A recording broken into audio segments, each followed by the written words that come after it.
The 10 Success Principles to Master Your Life. Presented by Michelle Bannister. The 10 Success Principles to Master Your Life come from NLP, positive psychology, and coaching. And they create an attitude, a way of thinking that means taking 100% responsibility for the results that we're getting in our life. The first 6 principles come from neuro-linguistic programming NLP, and the last 4 principles come from coaching. NLP developed in the 60s and 70s by 2 amazing men. One was a linguist and one was into computers. What they discovered was that there were patterns in human behavior, patterns that would give you success or not. And by analyzing these patterns, we could change the results that we were going to get, if we were willing to apply how to get the difference we were looking for. At the end of the day, it's about being willing to take action. Principle 1. Have a goal. The first principle is to know what you want. To know what you're aiming for. What is your outcome? So many people live their lives just going about getting the results they're getting. They take whatever comes to them. So if it's a good day, then it's a good day. If bad stuff happens, then it's a bad day. They have no mastery over the results that they're getting. It kind of just happens to them. So if you want to be the master of your own destiny, if you want to be in control of the results that you're getting, you need to have a really clear goal. You've got to build your dreams first, and then make sure those dreams become reality by aiming for them. So you have to figure out what you want. Not just day to day going about your life hoping for the best, but thinking, what intent do I have for myself today? What am I actually aiming to achieve? What would make this an outstanding day? What do I need to do today to really improve on the results of yesterday? You have to know your outcome. In life, we tend to get what we focus on. So to the extent that you focus on a problem, that's the outcome you're going to get. If you focus on a problem, you will get the problem. So I'm kind of curious what's going to happen if you start to shift your focus to an outcome that you want. You have to empower yourself to create that. Now, whether you are using this in your personal life, or in business, or in sales, or in your career, or in relationships, it doesn't matter where you apply it. It's the universal rule that if you know your outcome and you move your focus to your outcome, then you're going to improve your results. Now, maybe you're not going to get better results immediately. Maybe it's not going to happen just like that.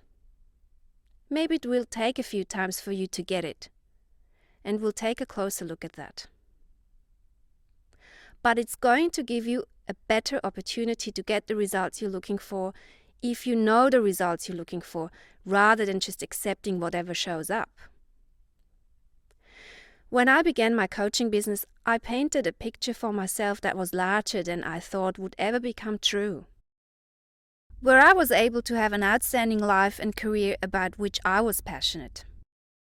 Running a business that also gave me the opportunity to be with my family and to do the things in my life that have meaning and heart for me. I had a to-do list that was about 5 pages long, single-spaced. All these different things that I needed to deal with. At the same time, I was studying and looking after my son, who was at that stage 3 months old. And I was new to the country with very little support from family and friends to help out. Now, I could have felt overwhelmed or bogged down, focusing on all these different things that had to happen. Or I could have focused on the outcome that I wanted.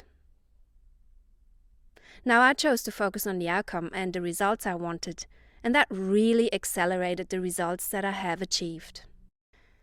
So, whatever you want to apply this in, whether it's your career, your finances, your relationships, or your family, how you communicate with yourself or how you communicate with others, decide upfront today.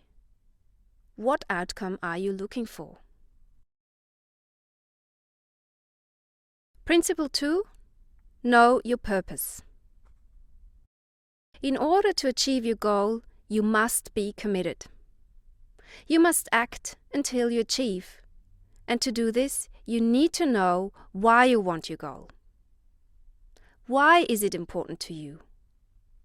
What is the purpose behind this outcome you want? Willpower and determination are not enough to maintain your momentum. You need a compelling reason to sustain yourself. For example, your goal may be to combine a successful part or full-time career while raising your children. You know that this will make you feel good and that you will enjoy having a combination of both in your life. But if your purpose doesn't fill you with excitement or yearning, and if it doesn't have heart or meaning to you, then your progress could be fairly irregular and possibly even reach a standstill. If your purpose, however, for combining a successful career and raising your children is, for example, to be true to yourself and build a career that suits your purpose in life, that gives you satisfaction, connection, fulfillment, independence, and abundance, and that supplies you with the money you want to contribute to your children's education, and even more to spend on nice things for yourself and your family, knowing that by doing this, you are teaching your children to follow their dreams and take action to do what they are dreaming of, and that you are happy and connected with your life, then this is a powerful reason why. In addition, by creating a purpose, you are associating pleasure with the actions required rather than a sense of pain in having to do something that may appear challenging at times. Humans will do almost anything to avoid pain. It is a greater motivator than pleasure. When was the last time you procrastinated? Think about it. What thoughts and feelings did you have in relation to what needed to be done? I can guarantee that you were associating more pain with taking the action you were avoiding than linking pleasure to get it done. You may have even reached a stage where you put something off for so long that you simply had to get it done. This is when you link more pain to not taking action than you do to taking action. In terms of achieving your goal to combine career and raising children, previously you may have linked pain to the idea of finding out what options are out there for you, and finding ways to make time to maybe study or go to work or even open your own business. But if you can link pleasure to you having your career in terms of a gift of making yourself a priority, live the life you truly want, experiencing success, abundance, contribution and independence, then you are well on your way to success. Principle 3. Be willing to take action. Now, the third principle for success from NLP is to take action. There can be no substitute for taking action. The best laid plans cannot become reality if you are sitting on the couch watching TV. You've got to be willing to get out there. You need to take action in order to get results. I can think of times when I've had a great plan or a great idea and these ideas have died through a lack of action. Will Rogers says, even if you are sitting on the right track, you are going to get run over if you are just sitting there. So you've got to be willing to take some steps and build up momentum. One of the things we learned from NLP and from neuroassociative conditioning, which is Tony Robbins' way of thinking, is that motion creates emotion. If you are pretty motionless, your life just keeps plodding along. If you are motionless, there are going to be some pretty ordinary emotions going on. If you build up momentum and build up motion, you will be giving yourself the opportunity to experience some emotions that are really going to start working for you. You've got to get moving. So, the first principle is knowing your outcome. And the second principle is having a why or a purpose. And the third principle is being willing to take action. Now, by knowing these three principles, not only will you know where you are going and why, as well as how to get there, but you will also be empowered to avoid taking actions that will not serve you or take you closer to achieving your goal. For example, if your goal is to be in a new career within the next 6 months, your purpose is to do something that really inspires you, fits in with all your other commitments, gives you financial independence and great satisfaction. Taking action would mean buying books about career development, getting advice from a career specialist that assists you in finding out what it is that you are striving for, on how to overcome challenges and how to develop a mindset for success, enrolling in a course if you are thinking of a change in direction, interviewing people in the industry you are interested in. All these actions are directly linked to your purpose and ultimate goal. So things on the to-do list that are unrelated can be struck off or delayed. Which brings us to our next principle. Principle 4. Have sensory awareness. In NLP and coaching, this is called sensory acuity, and what this means is knowing whether or not you are being effective. Are you getting the results or outcomes you wanted? So you have to start looking at your life and the results you are getting and look at it in terms of whether or not you are producing the results that you wanted from those actions. And this is really important, as there is no point in deciding on an outcome and acting and just keeping your head down and doing it and never actually having the awareness or stepping back to say, is this getting me the results I'm looking for? Principle 5. Have behavioral flexibility. And this brings us to our next success principle. In terms of getting the outcome that you want, you have to have behavioral flexibility. Sufficient behavioral flexibility to change the actions if you're not getting the results that you want. Ask yourself, what could I do differently? So you've got to know your outcome, then you need to know your purpose. Then you have to take action. You then have to have the sensory acuity to determine whether the actions you're taking are giving you the results you want. And if it's not producing the results you want, then you've got to have the behavioral flexibility to change your behavior and do it differently. Now, how many times do you change your behavior? Have a think about the answer to that question. You have to be willing and able to change your behavior as many times as it takes to get the result you are looking for. What results are you looking for? What actions are you taking? What results are you noticing? If they are not the results you want, then what do you need to do differently? And it isn't just what you need to do differently in terms of behavioral flexibility. It could be changing your belief. It could be altering one or more beliefs so that they are more aligned to what it is you are looking for. If you are wanting to create a career that suits your purpose and allows you to live the life of your choice, but you have a belief that says no one can have everything and there are sacrifices to be made, then behavioral flexibility says that you have to change your belief so that you believe that it is possible and will be for you. Having the behavioral flexibility will enable you to realize that something is not working and make the changes. Principle 6. Use your physiology. The 6th principle of success is to make sure that you create a physiology within yourself that is going to assist you to create the result you want. There is no point having a great dream and going for it when the whole time your physiology and your psychology is indifferent. You've got to imagine I'm shrugging my shoulders now and I'm shrunk down in my chair. You can hear that my voice is getting a bit flat and yeah, I'm really going for my goal. You've got to create that physiology of excellence.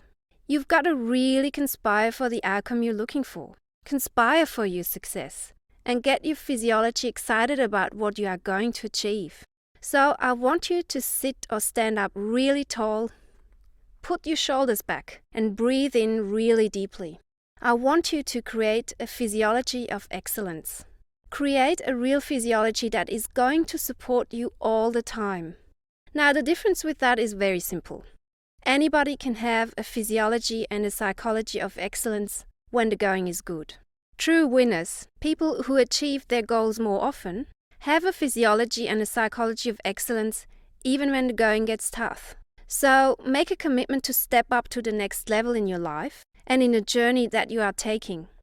To step up to a level where if the going gets tough, you step up even more. Your physiology and your psychology become even more excellent. Think about what the results would be in your life if you did that. Where if the going gets tough, you become even more proactive and courageous. Where if you got a setback, you become even more determined. Also, by using empowering language patterns, this will enable you to get the results you are after. Using words like I can and it is possible will increase the likelihood of success. However, if you use negative words, for example, this will never work or I can't possibly finish this in time, you are not setting yourself up to get the result you are after. Now, think how that would work for you. When things aren't going your way, you need to have more courage. When the going gets tough, you have even more determination. Now, does that mean you will get the results you are looking for every time? Maybe not.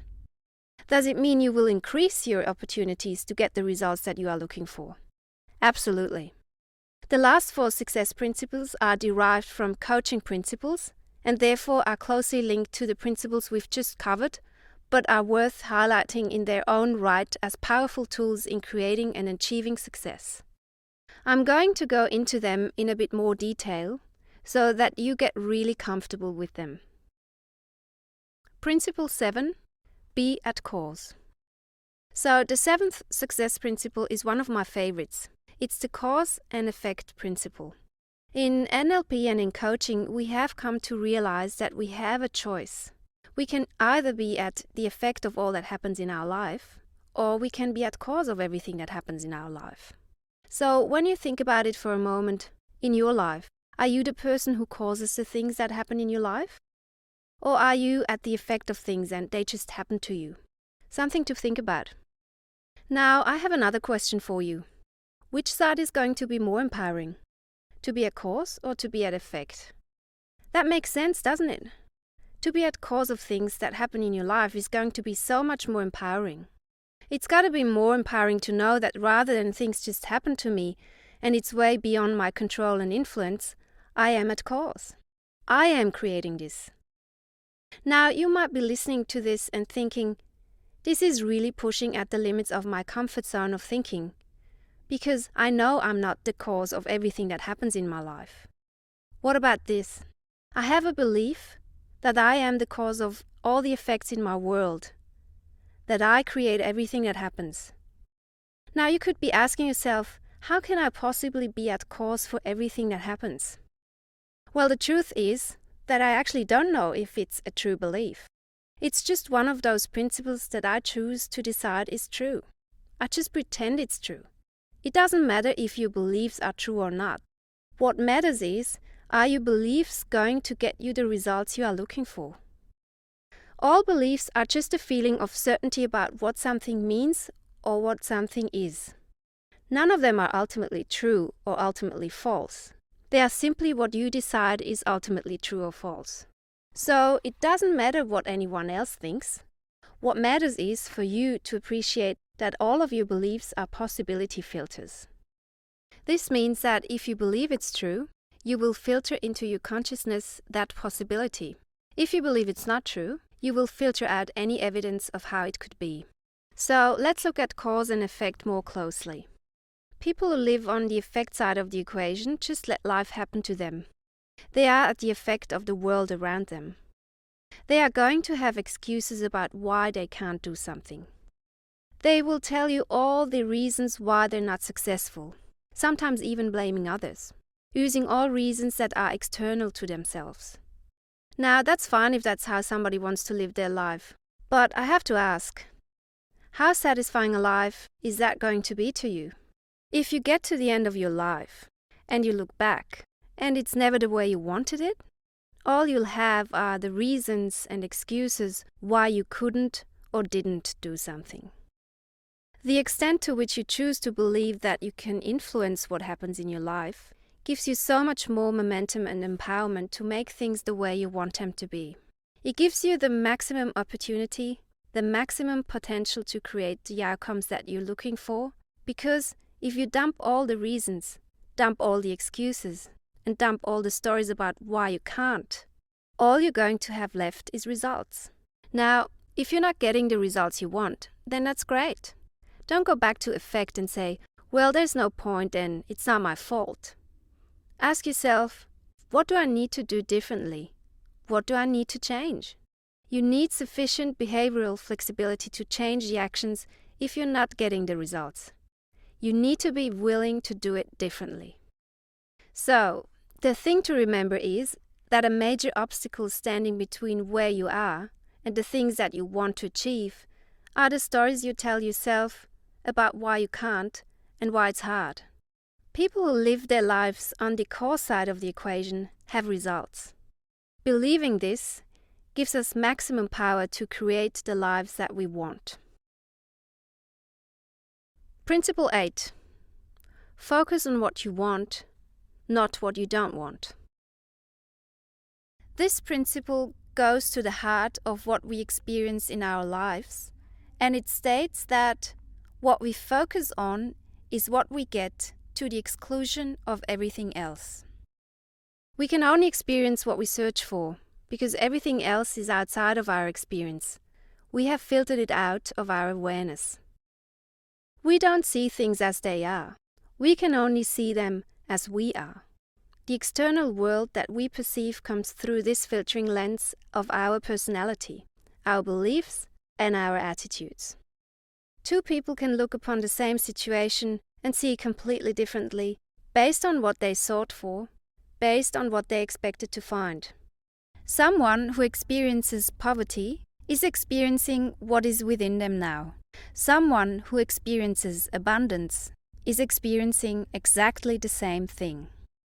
Now, I want you to imagine a torch beam being shown in a warehouse, and in this warehouse is pure potential and possibility. But what does the torchlight pick up on? It only shines light where it's focused. And what if you focus it on a corner of the warehouse that is empty? There's nothing there. What will you think that the warehouse contains? Would it occur to you that it contained every possibility, if all you saw was emptiness and space? Move the torchlight to your left and notice that all you can see in the torch's light is abundance. Not just in the material sense, but abundance of health and of happiness and of love and contribution and personal growth. Now, if you had only shown your torch there in the first place, what would your thoughts have been regarding what existed in this warehouse? Now, let's stretch the metaphor and turn on the floodlights of experience in this warehouse and see that all possibilities and potentials are there. And always have been. Now, the possibilities for applying this in your life are endless. If you focus on how you fear a situation, or how something seems hard or impossible, what are you going to get more of? Of course you are going to get more of that fear and struggle. What if you focus instead on how you can appreciate this as a wonderful opportunity to learn and to grow? What do you think you would start noticing? Do you think you would experience this situation differently? What would happen if you did this all the time? If you focus constantly and consistently on the opportunities to learn and grow, and to give and love, to become more of yourself, not doing it occasionally or when you remember, but all the time, what results do you think you would start getting reflected back to you and your life and your relationships? I think they would be amazing. For example, I know someone who does overwhelm all the time. To do overwhelm, they have to start thinking of the big picture. See how it seems insurmountable. Focus on everything they're not able to do in this moment, and click, immediately they're in overwhelm. Now, what if they move their focus to what they could control and influence right now? Ask themselves, What is within my capacity right now? Do you think the overwhelm would go away? Of course. And what turns up is resourcefulness. What I can do now is X and Y. And I can plan for A and B. And I can dabble in K. And that's enough for now. That's going to be a really empowering attitude to take. Now, I used to do this myself a lot, coupled with some great overwhelm physiology, slunk shoulders, hanging my head, and lots of sighing. I was a pro at doing this at least a couple of times a week. Once I learned about cause and effect, however, I realized that doing overwhelm was just moving me to effect, and I wasn't getting the results I wanted. And I definitely wasn't using any of the other success principles, so I decided that I needed to change this, and I did that by focusing on what I could control and influence right now. That would take me one step closer to my goal. So, as you are approaching your day-to-day activities and even the bigger tapestry of your life, notice what you are choosing to focus on within that. Notice that within the tapestry of your entire life, there are millions of threads and thousands of colors and hundreds of tiny, distinctive patterns and pictures to look at. But which ones are you choosing to notice? Which ones are you filtering into or out of your experience?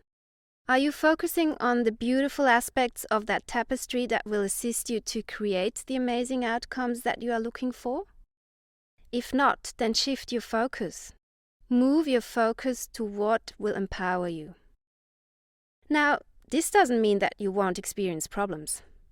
Problems and mistakes are built into life. Your mission in life is not to get rid of your problems. Your mission is to become who you need to be to earn them and manage them. Who do you need to be so that the problem you believe you are facing becomes a gift? Principle 9. There is no failure, only feedback. Moving on to principle number 9, which says, there is no failure, only feedback. When you embrace this principle, you will become a learning machine. Having the perception that you cannot experience failure allows you far more freedom to be willing to play and explore and to learn and to grow.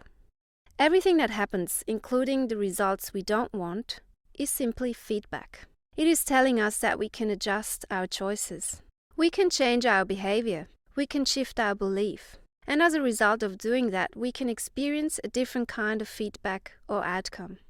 If we choose, we can develop the behavioral flexibility we need to keep adjusting what we do and what we choose until we get the results that we want, because we're not going to take feedback personally. If we choose, we can develop the behavioral flexibility we need to keep adjusting what we do and what we choose until we get the results that we want, because we're not going to take feedback personally. The people who keep telling themselves why they can't are searching for evidence of failure. They have that in their language. What if your language created your experience? What if the way you communicated to yourself and those around you was instrumental in determining the results that you got? What if words like failure and mistake and not good enough and can't do it and it's too hard determined the types of results you were going to get and, more importantly, determined the actions you were willing to take? If you didn't have a word for failure, what would become available to you? If you didn't know that failure was an option, what would you be willing to do? If it wasn't failure but simply feedback, what would you do differently next time? Remember our 6 principles of success. The behavioral flexibility once we have the sensory acuity to realize that we're not getting the results that we're looking for or the outcomes we wanted to meet our purpose. That's what this is about. Let's step back a bit and go back to focus. If all you do is focus on how you failed, what are you going to get more of? Of course, more of the failure, because that's the language you're using. What if instead you say to yourself, okay, that's not the outcome I wanted, so what do I need to do differently? What attributes within me do I need to notice? What do I need to do more or less of? What do I need to believe is true and possible? Who would I need to connect with? What language would I need to use? How would I need to communicate with myself? what specific actions do I need to take? Not only is there no failure, only feedback, but every opportunity for feedback is an opportunity to grow and learn. Ask yourself, what feedback are you getting? And are you hearing it and adjusting accordingly? What results are you inviting into your life? Principle 10. Take 100% responsibility for change. The last principle for success we're going to look at is responsibility for change. In any area of your life, the key is to know that we are 100% responsible for the results that we get. No exceptions. 100% responsible. Now, the first time I heard that, I was really scared. I was going through a lot of change in my life. I didn't know how to do it. So, to hear that I was 100% responsible for what was going on in my life and that I couldn't blame anyone, that was scary. But it was also empowering because I realized that whilst one side of the coin was filled with quite a bit of fear, the other side of the coin was filled up with the potential. Because if I was 100% responsible for the results I get in my life, what was now available to me that I hadn't noticed before? That's what really intrigued me. What was now available to me? Now the truth is, was that always available to me? Probably yes. I just hadn't realized it yet. My focus wasn't on it. So now that I was becoming aware that I was 100% responsible for the results that I was getting, what did I now get to notice that I hadn't noticed before? What would now show up? This is one of those beliefs that doesn't matter whether it's true or not. You just have to believe it. Maybe it's not true. Maybe it's not true that I'm 100% responsible for everything that happens in my life. I don't care. I care that believing it, I get the results I am looking for. That's my concern. That's my only focus. How we choose to experience anything in this world is entirely up to us. No one makes us feel bored, disconnected, angry, sad, fearful, miserable, depressed, or anything. The same way no one can make us feel excited, connected, whole, loved, appreciated, or successful. We determine how we experience our world. We are responsible for how we choose to change our lives. Now, this to me is incredibly empowering. The moment you take it on board, so many new potentials become available to you. It means we can choose to experience our world any way we want to. And that to me is so empowering. You are 100% responsible. If you are consistently doing sadness or self-pity, that is entirely up to you. Now, there's another frame or another level that we can take this to. Someone who repeatedly and consistently does unresourceful behaviors is what I call a hostage taker. This is someone who repeatedly does sadness, and so everyone has to come around them and make them feel better and make them cheer up and give them lots of sympathy and attention. That is a hostage-taking behavior. Now, there are two focuses or two intentions around this on an unconscious level. I'm not saying anyone does this with total awareness that you are doing this, although of course some people do. Someone who keeps doing sadness has a benign intention and a hostile intention. The benign intention is that they don't know how to do it differently. The mindset behind this hostile intention, that they're probably not even aware of, is that by doing this, I get to control my environment. I get to control those around me. Whatever the intention is, it's unresourceful. And it's about taking responsibility to know that you can choose to do it differently, if you want to. You can move to course. I want you to think for a moment about somebody you might have known in your life or heard about who would never take responsibility for what was going on. They could have done it in a dramatic way, so be the drama queen. Oh, it's not my fault. I can't believe this is happening. It could have been the total victim mode. I can't believe this is happening to me. It could have been in the blame mode. I can't believe this. It's all your fault. Whatever the approach is, whatever the mode, whatever it is a function of not accepting that we are 100% responsible for how we approach anything in our lives. The key is with us. The moment we accept that, unresourceful emotions and unresourceful choices become a little less available to us. Because to know that you are 100% responsible, for example for feeling sadness, that nobody made you feel sad, knowing that you did that to yourself, what will that change about your focus the next time you decide to do sad? Now, for me personally, it means I do it less often because I choose to be more resourceful. I realized, well, there's no point in blaming this person. They didn't make me feel this way. I chose this response. I am responsible for it. So, what response would I prefer to have? To me, this is a resourceful pathway. It's a pattern of psychology or neural pathway for feeling and doing more resourceful emotions. We get to access more resourceful emotions as a result of believing this. Anybody who has been in a relationship where you just feel like your energy is being sucked because you always have to rescue them, that's choice. Your pattern of rescuing is your choice. You could choose differently. And I wonder if you could choose this moment to choose differently. And if you did, how would you do that? Because your responsibility stops with yourself.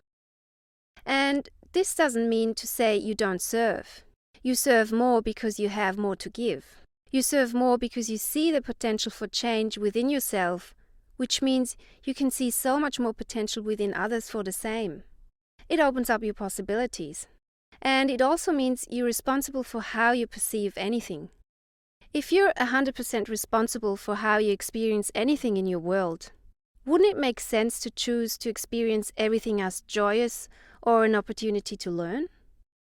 That is all available to you right now. You're simply deciding how you will focus. And from there, using that as a momentum for creating what you want in your life. Being the best you can be isn't about getting enough stuff. That isn't what life's about.